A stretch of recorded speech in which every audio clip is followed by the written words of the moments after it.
Anyone that loves good barbecue is going to love these boneless country-style beef ribs. And today we're going to be smoking them on a gas grill. So stay tuned, because this video recipe is up next.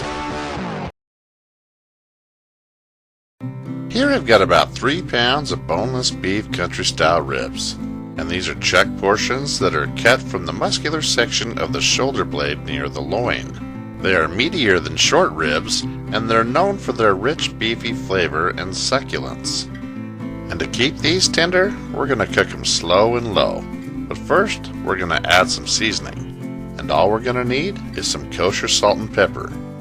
You want to make sure you get all sides, and you just season evenly, the same way you would an Austin, Texas style brisket. And once you're convinced they're good, we'll head on out to the barbecue.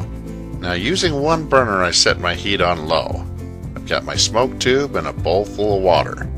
The heat from my burner runs down the front and up the side here.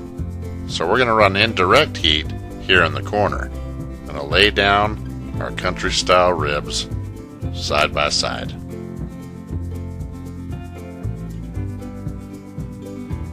Now I'm going to put the torch to my pellets, get my smoke going. Now I'll go ahead and close the lid.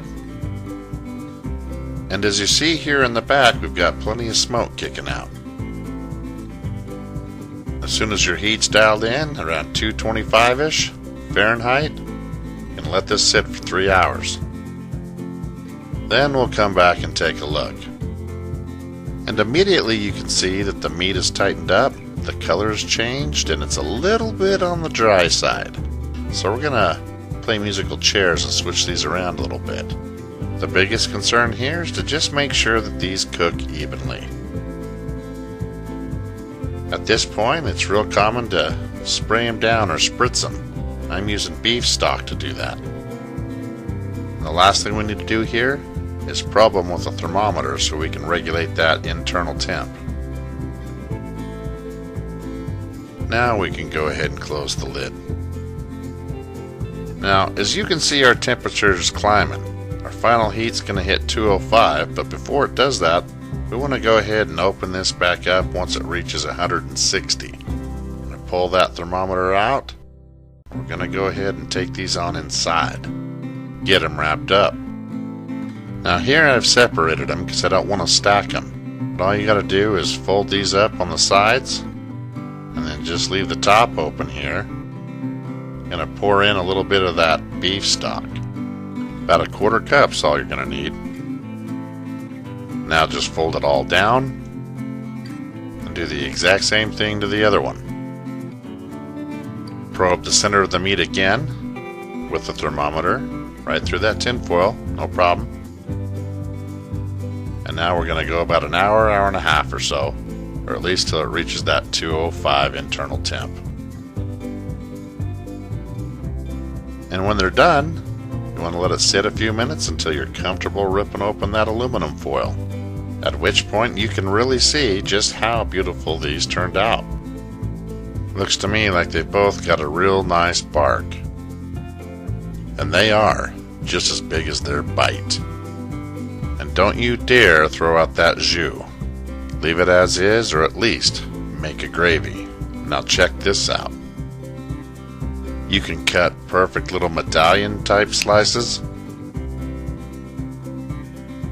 And if you take a look here, you'll see a thin smoke ring around the edges. But if that's not enough to convince you, let's cut some more.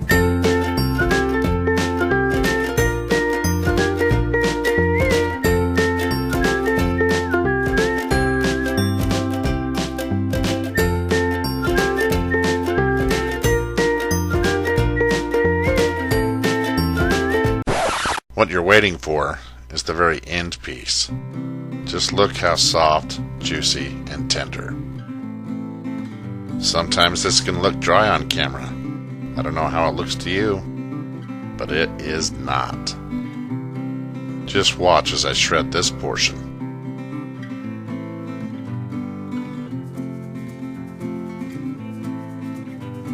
If you're convinced now and you like this video, be sure to give me a thumbs up and subscribe to my channel. Also ring the bell for notifications.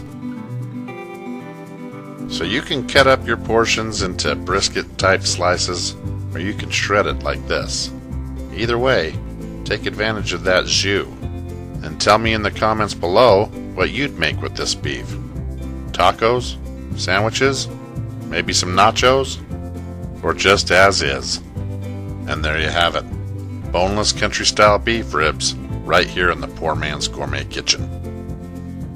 Thank you for watching, and be sure to stop by PoorMansGourmetKitchen.com for more recipes and exact ingredients.